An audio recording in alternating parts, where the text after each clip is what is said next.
ಕನ್ಯಾ ರಾಶಿಯವರಿಗೆ ಯುಗಾದಿಯ 2024 ಫಲಾಫಲ ನೋಡೋಕೆ ಹೋದಾಗ ಕನ್ಯಾ ರಾಶಿಯ ಉತ್ತರ ನಕ್ಷತ್ರ, ಹಸ್ತ ನಕ್ಷತ್ರ, ಚಿತ್ತಾ ನಕ್ಷತ್ರ. ಇನ್ನು ಕನ್ಯಾ ರಾಶಿಯವರಿಗೆ ಗುರು 8ರಿಂದ 9ಕ್ಕೆ ಗುರುಬಲ ಬರ್ತಾ ಇದೆ. ಯೋಗ ತುಂಬ ಚೆನ್ನಾಗಿರುತ್ತೆ. ಶನಿ 6ರಲ್ಲಿದ್ದಾರೆ, ಅದು ಕೂಡ ಶುಭ. ಗುರು ಶುಭ ಆಗ್ತಾನೆ, ಶನಿ ಶುಭ ಆಗ್ತಾನೆ. ಹಾಗೆ ರಾಹುಕೇತುಗಳು 7 ಮತ್ತು 1ರಲ್ಲಿದ್ದಾರೆ. 7 ಅಂತ ಹೇಳಿದ್ರೆ ನಮ್ಮ ಕೌಟುಂಬಿಕ ಸ್ಥಾನ ಆಗ್ಬೋದು. ಹಾಗೆಯೇ 7ನ್ನು ನಾವು ಗಮನಿಸಿ ನೋಡೋಕ್ಕೆ ಹೋದಾಗ ಅದು ಸ್ನೇಹಿತರ ಜೊತೆ ಆಗ್ಬೋದು, ಹೆಂಡತಿ ಆಗ್ಬೋದು. ಹಾಗಾಗಿ ಆ ರಾಶಿ ಅದು ಕೂಡ ಅದಾಗಿರುತ್ತೆ. ಗುರು ಶನಿ ಶುಭವಾಗಿದ್ದಾರೆ. ಇನ್ನು ಭಾಗ್ಯಸ್ಥಾನದಲ್ಲಿ ಗುರು ಬರ್ತಾ ಇದ್ದಾನೆ. ಕೀರ್ತಿ ಪ್ರತಿಷ್ಠೆಗಳು ಜಾಸ್ತಿ ಆಗುತ್ತೆ. ತಂದೆಯಿಂದ ಬರ್ತಕ್ಕಂಥ ಆಸ್ತಿ ಅಥವಾ ಕುಟುಂಬದಲ್ಲಿ ಬರ್ತಕ್ಕಂಥ ಆಸ್ತಿಯಿಂದ ಶುಭ ಆಗ್ತಕ್ಕಂಥದ್ದು. ಕೀರ್ತಿ ಪ್ರತಿಷ್ಠೆಗಳು ಹೆಚ್ಚಾಗುತ್ತೆ. ಆರೋಗ್ಯದಲ್ಲಿ ತುಂಬ ಚೆನ್ನಾಗಿರುತ್ತೆ. ಒತ್ತಡಗಳಿಂದ ಮುಕ್ತರಾಗ್ತೀರಾ. ಆಂಗ್ಸೈಟಿ, ಸುಮ್ಮನೆ ಸಣ್ಣ ಪುಟ್ಟದಕ್ಕೂ ಕೋಪ ಮಾಡ್ಕೊತಾ ಇದ್ದೀರಾ, ಅದು ಕಡಿಮೆ ಆಗ್ತಕ್ಕಂಥ ಯೋಗ. ಅವಕಾಶಗಳು ತುಂಬ ಚೆನ್ನಾಗಿರುತ್ತೆ. ಆರ್ಥಿಕ ಯೋಗ ಅಂತ ಹೇಳುತ್ತೆ. ಹಾಗೆ ವ್ಯಾಪಾರ ಯೋಗ, ಹೊಸ ವ್ಯಾಪಾರನ ಪ್ರಾರಂಭ ಮಾಡ್ತಕ್ಕಂಥ ಯೋಗ. ನಿರುದ್ಯೋಗಿಗಳಿಗೆ ಉದ್ಯೋಗ ಯೋಗ ಕೂಡ ಬರ್ತಕ್ಕಂಥ ಸಾಧ್ಯತೆ ಇರುತ್ತೆ. ಇನ್ನು ರೈತಾಪಿ ವರ್ಗದವರಿಗೆ ಹೊಸ ಬೆಳೆಗಳಿರ್ತಕ್ಕಂಥದ್ದು, ಹೊಸ ಆಲೋಚನೆಗಳು ಬರ್ತಕ್ಕಂಥದ್ದು.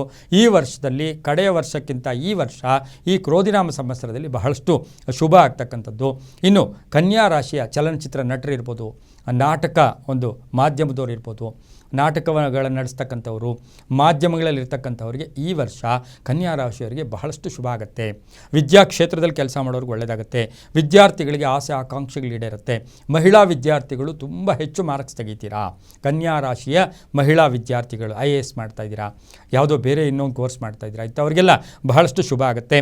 ವಾಹನ ಯೋಗ ತುಂಬ ಚೆನ್ನಾಗಿದೆ. ಆದರೆ ಪ್ರೇಮ ವಿವಾಹಗಳಿಗೆ ಕನ್ಯಾ ರಾಶಿಯವರಿಗೆ ಸ್ವಲ್ಪ ತೊಡಕುಗಳು ಉಂಟಾಗ್ತಕ್ಕಂಥ ಸಾಧ್ಯತೆ ಇರುತ್ತೆ. ವಿದೇಶದಿಂದ ಶುಭ ಸುದ್ದಿ ಸಿಗುತ್ತೆ. ಅತಿಥಿಗಳ ಆಗಮನ ಆಗ್ತಾರೆ.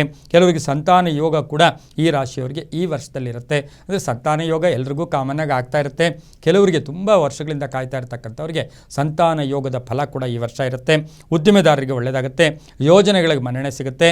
ರಾಜಕೀಯ ವ್ಯಕ್ತಿಗಳಿಗೆ ಬಹಳಷ್ಟು ಶುಭ ಆಗ್ತಕ್ಕಂಥ ವರ್ಷ ಕೂಡ ಈ ಒಂದು ಕನ್ಯಾ ರಾಶಿಯವರಿಗೆ ಯುಗಾದಿಯ ಫಲಾಫಲ ಇರುತ್ತೆ. ಈ ರಾಶಿಯವರು ಸಾಕ್ಷಾತ್ ದಕ್ಷಿಣಾಮೂರ್ತಿ ಆಗಲಿ, ದತ್ತಾತ್ರೇಯನ ಆರಾಧನೆ ಮಾಡ್ಕೊಳ್ಳೋದು, ವೆಂಕಟೇಶ್ವರನ ಆರಾಧನೆ ಮಾಡ್ಕೊಳ್ಳೋದು, ಓಂ ನಮೋ ಭಗವತೆ ವಾಸುದೇವಾಯ ಈ ಮಂತ್ರವನ್ನು ಹೆಚ್ಚು ಜಪ ಮಾಡ್ಕೊಳ್ಳಿ. ಹಸಿರು ಮತ್ತು ಬೂದಿ ಬಣ್ಣವನ್ನು ಹೆಚ್ಚಾಗಿ ಉಪಯೋಗಿಸ್ಕೊಳ್ಳಿ. ತಮ್ಮ ಅದೃಷ್ಟ ಸಂಖ್ಯೆಗಳು 5 ಮತ್ತು 3 ಆಗಿರುತ್ತೆ. ಕನ್ಯಾ ರಾಶಿಯವರಿಗೆ ತುಂಬಾ ಒಳ್ಳೆಯದಾಗುತ್ತೆ, ಬಹಳಷ್ಟು ಶುಭ ಆಗುತ್ತೆ. ಪುಸ್ತಕಗಳನ್ನು ದಾನ ಮಾಡಿ. ವಿದ್ಯಾರ್ಥಿಗಳಿಗೆ ಪುಸ್ತಕ ದಾನ ಮಾಡಿದಾಗ ಬಹಳಷ್ಟು ಶುಭ ಆಗುತ್ತೆ. ಅದರಿಂದ ಸಾಕಷ್ಟು ಶುಭ ಫಲಗಳು ಕೂಡ ಈ ರಾಶಿಯವರಿಗೆ ಬರುತ್ತೆ. ಮಹಿಳೆಯರಿಗೆ ಆರೋಗ್ಯದಲ್ಲೂ ಕೂಡ ಒಂದು ಸುಧಾರಣೆ ಆಗ್ತಕ್ಕಂಥ ವರ್ಷ ಕೂಡ ಕನ್ಯಾ ರಾಶಿಯವರಿಗಾಗಿರುತ್ತೆ. ತುಂಬ ಒಳ್ಳೆಯದಾಗುತ್ತೆ.